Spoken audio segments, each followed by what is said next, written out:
Solar cell அப்படிங்கிறது ஒரு சன்லைட்டை, அதாவது சோலார் எனர்ஜியை டைரெக்டாக எலக்ட்ரிக்கல் எனர்ஜியாக, அந்த எலக்ட்ரிசிட்டியாக கன்வெர்ட் பண்ணுறதுக்கு ஒரு பெரிய ஏரியாவில் வச்சுருக்கிற ஃபோட்டோ டயோடு, இதுதான் சோலார் செல். இதை எப்படி ஃபேப்ரிகேட் பண்ணுவாங்க அப்படின்னா, பி டைப்பும் என் டைப்பும் ஒரு மெட்டீரியல் மேலே, ஒரு சப்ஸ்ட்ரேட் மேலே ஃபுல்லாக டோப் பண்ணிவிட்டு அது மேலே சன்லைட்டு நல்லா படுற மாதிரி வச்சுருப்பாங்க.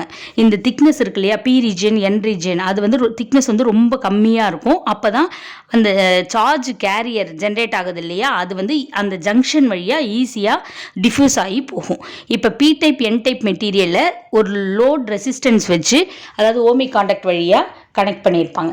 சோலார் செல்லுடைய சிம்பிள் இது மாதிரி இருக்கும், அதாவது ஆனோடு கேத்தோடு, அது மேலேருந்து சன்லைட் படுற மாதிரி. ஆப்ரேஷன்ஸ் சோலார் செல்லில் ஃபஸ்ட்டு லோட் ரெசிஸ்டன்ஸ் இல்லாமல் எல்லா சன்லைட்டும் இந்த பி டைப் என் டைப் மேலே படுற மாதிரி, அதாவது ஃபோட்டான்ஸ் அது மேலே ஃபாலோ ஆகிற மாதிரி இருக்கும். இந்த ஃபோட்டான்ஸ் எல்லாம் என்ன பண்ணும், பேரண்ட் ஆட்டம்லேருந்து எலக்ட்ரான்ஸை வந்து வேலன்ஸ் எலக்ட்ரானை எஜெக்ட் பண்ணிடும். அப்போ எலக்ட்ரான் ஹோல் பேர் வந்து ஜென்ரேட் ஆகும்.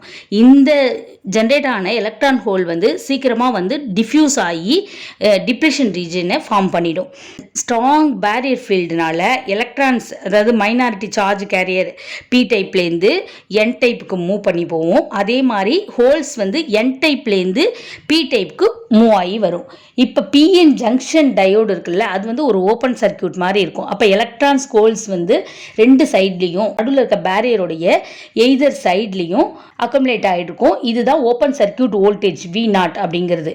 இப்போ லோட் ரெசிஸ்டன்ஸை நம்ம கனெக்ட் பண்ணோம்னா, இந்த ரெண்டு டயோடுக்கு நடுவில் லோட் ரெசிஸ்டன்ஸ் கனெக்ட் பண்ணோம்னா ரிவர்ஸ் கரண்ட் IR அது வந்து இந்த சர்க்கியூட்டில் ஃப்ளோ ஆக ஆரம்பிச்சிடும். எந்த அளவுக்கு கரண்ட் ஜென்ரேட் ஆகுது அப்படிங்கிறது, எந்த அளவுக்கு இன்டென்சிட்டியான லைட் வந்து அது மேலே படுது அப்படிங்கிறத பொறுத்து தான். இதுதான் operations. P type N type செமிகண்டக்டரால் இந்த சோலார் செல்லை கம்போஸ் பண்ணியிருப்பாங்க. இதனோட ஆப்ரேஷன் பார்த்தீங்கன்னா 3 ஆட்ரிபியூட் தான். ஃபஸ்ட்டு வந்து இந்த லைட்டு, சோலார் லைட்டை அப்சர்வ் பண்ணிக்கும். அதுக்கப்புறம் எலக்ட்ரான் ஹோல்ஸ் பேரு கிரியேட் ஆகும். அப்புறம் அந்த சார்ஜ் கேரியர்ஸ் எல்லாம் இருக்கு இல்லையா, அது வந்து ஆப்போசிட் சைடில் போடும். அதாவது எலக்ட்ரான்ஸ் வந்து என் டைப் பக்கம் கேதர் ஆகும், அதே மாதிரி ஹோல்ஸ் வந்து பி டைப் பக்கத்தில் கேதர் ஆகும். கேரியர்ஸ் எல்லாத்தையும் செப்பரேட்டாக எக்ஸ்ட்ராக்ட் பண்ணி ஒரு எக்ஸ்டர்னல் சர்க்கியூட்லேருந்து நம்ம கரண்ட்டை எடுத்துக்கிறோம். அட்வான்டேஜஸ், அதாவது எனர்ஜி யூஸ்டு சோலார் செல்லில் யூஸ் பண்ணுற சோலார் செல் இருக்கு இல்லையா, அது நம்ம ரெனியூவபிள் எனர்ஜி சோர்ஸ் தான். அந்த சன்லேருந்து வர்றதுனால தான் அது கிடச்சிக்கிட்டே இருக்கும். அதே மாதிரி இது வந்து எக்கோ ஃப்ரெண்ட்லி, இதுலேருந்து வேஸ்டேஜ் அந்த மாதிரிலாம் வராது. எலக்ட்ரிசிட்டி சார்ஜஸும் நமக்கு சேவ் ஆகும். இது பொல்யூஷன் ஃப்ரீ டிவைஸ். அதே மாதிரி நல்ல ஹை எஃபிஷியன்சியாக இருக்கும். லைஃப் டைம் டியூரபிலிட்டியும் நிறைய இருக்கும். டிஸ்அட்வான்டேஜ்னு பார்த்தோன்னா, இதனுடைய காஸ்ட் இருக்குல்ல, இன்வெஸ்ட்மெண்ட், இன்ஸ்டாலேஷன், அது வந்து ஹை. அப்புறம் சீசனல் எனர்ஜி, இப்போது வின்டர்லேயோ ரெய்னிலேயோ இதை வந்து நம்ம ஆப்ரேட் பண்ண முடியாது.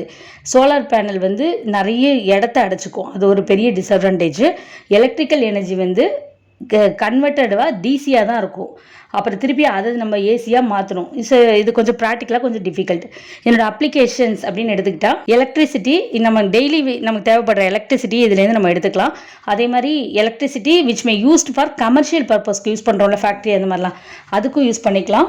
ஆர்டிஃபிஷியல் சேட்டலைட்டு, ஸ்பேஸு, அதிலெல்லாம் யூஸ் பண்ணுறது, நம்ம டெய்லி யூஸ் பண்ணுறது இந்த கால்குலேட்டரு, வாட்ச்சு, ஸ்ட்ரீட் லைட்டு, இதிலெல்லாம் கூட இந்த பேனல் வந்து யூஸ் ஆகுது. தேங்க்யூ.